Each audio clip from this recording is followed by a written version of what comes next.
I'm assuming, but I could be wrong, that you got a nice little family. Y'all got some family. You got some kids, and they look up to you. Yeah. I don't know if you got sisters or brothers or, but everybody probably got one.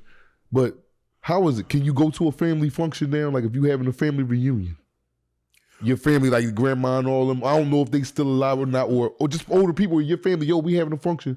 Would they feel comfortable with you coming to them functions right now? Of course. You know, because a lot of family feel like I shouldn't have been put in that situation. Mm-hmm. And a lot of people, a lot of the world have shifted on the situation once they really found out that I didn't have nothing to do with the situation. Mm-hmm. A lot of people have shifted, but it's like with social media, you gotta kind of dummy everything down because, it don't mean because I took the stand that I'm a dummy. Mm-hmm. It don't mean that because I took the stand that I'm a coward. That's the way people perceive it until a situation arises. And it's just like they say, I wouldn't have to leave Jacksonville because of what people say, because of what the world say. I don't believe that, And like I say, if I want to, but I ain't never got on the thing, selling out and talking bad. Everything I say, people perceive it as bad. Mm-hmm. If people perceive it as tough because they know my history. Mm-hmm.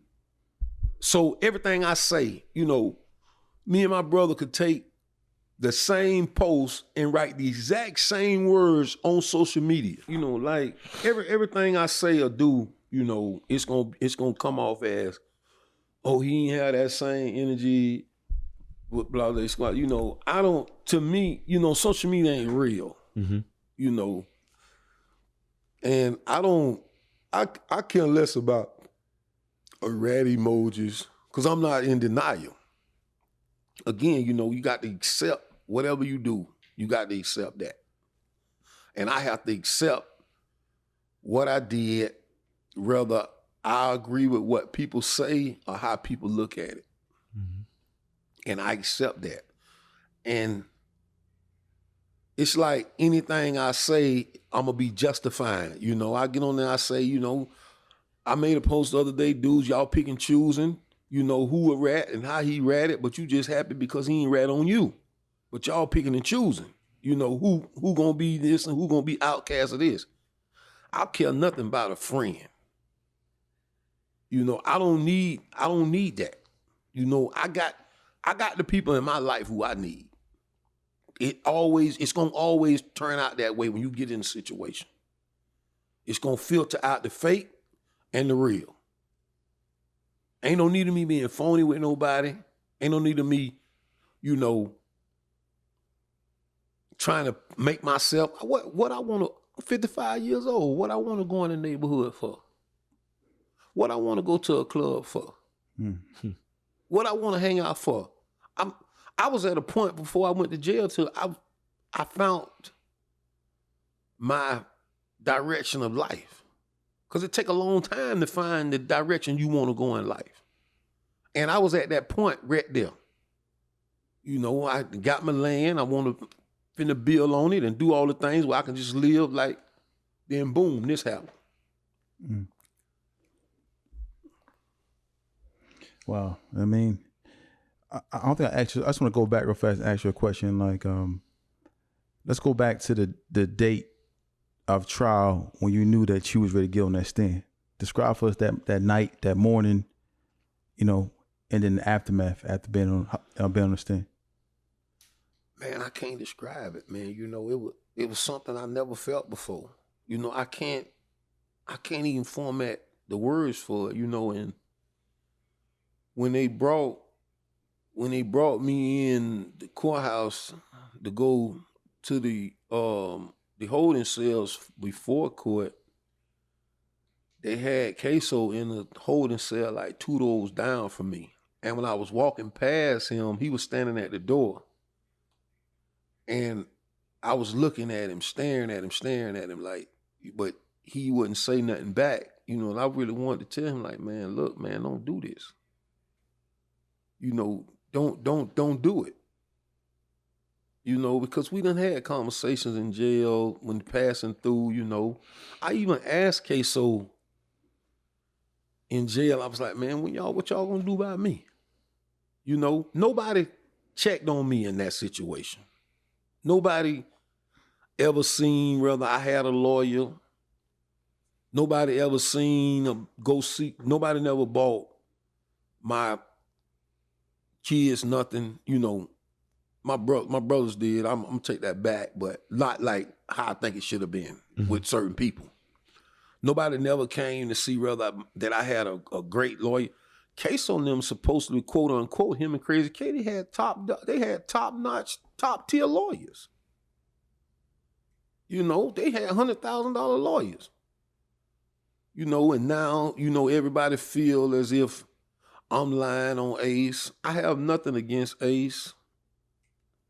I just didn't like the fact when he made the song saying he went broke paying for KSOO lawyers. I felt like that was clout because it wasn't true. And just as well as they didn't like me taking the stand. So I got a right to not like what I don't like. You know?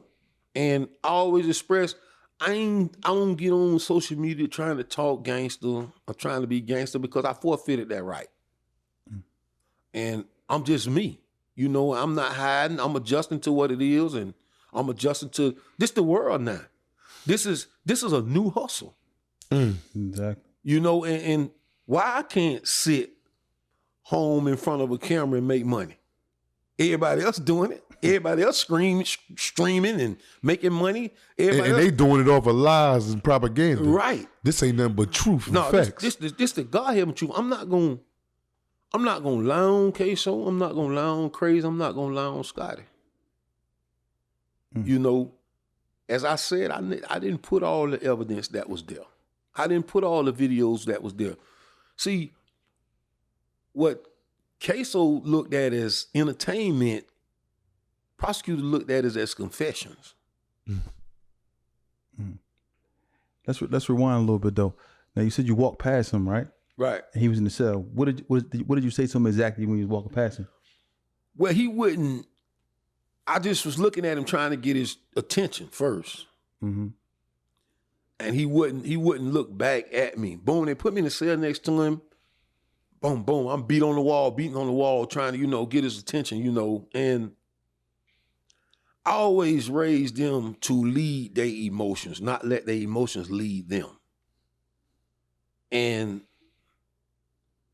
his emotions got the best of him, you know. And I understand his standpoint now, as I say. I'm always say that I understand that, you know. And as time going, I can't say time may put a scab over the soul, but it'll always be a wound there.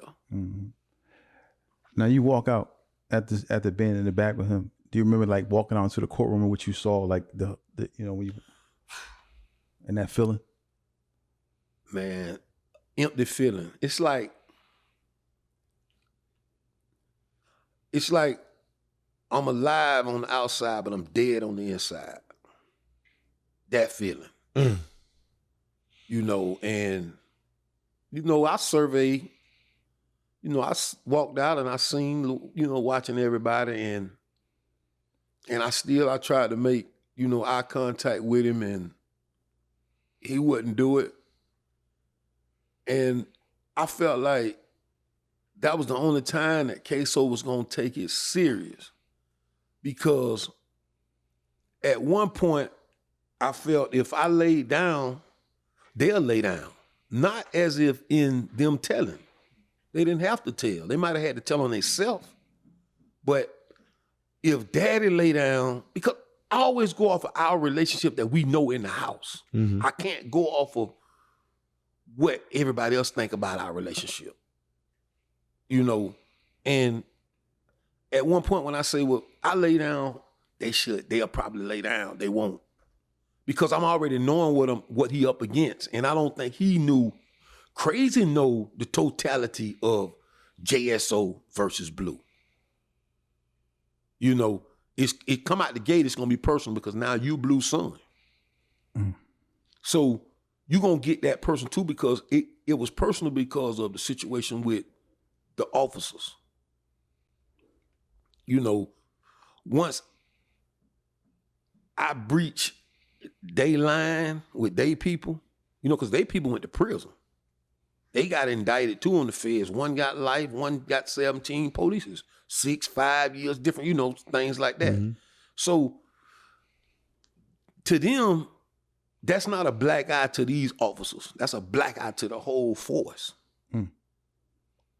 And I always preach to them, don't let these people get you. Don't let these people get you.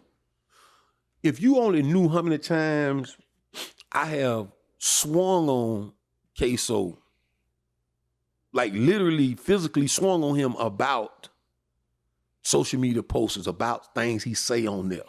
You know, if you feel that way, go in there and go in the bathroom and get in that mirror and jump up and down. Don't put it out there. You know, I remember telling my brother one time, man, social media is going to cost him his life one way or the other. And it's hard living as KSOO daddy when he was free because I don't know when that call going to come. To come identify him, what we went through now. You know, that's a hard job that people don't see the background of the you know, the inside scoops of things. If you had to choose, like, you know, would you rather this be this case where he's in jail opposed to getting that call and him being harmed in some type of way where as though he's no longer alive? I would rather see him in jail. You know, I seen a son on that slab. And I ain't talking about that prison slab. I'm talking about that that slab where it's over slab, you know. And I done had to buy a son clothes to be buried in, you know. And I rather would have seen him like this, but I wish I wasn't a part of it. You know, I'm a part of it, and that's what I hate. You know, do I regret it? Of course. Do I think about it? Of course. Can I change it? No.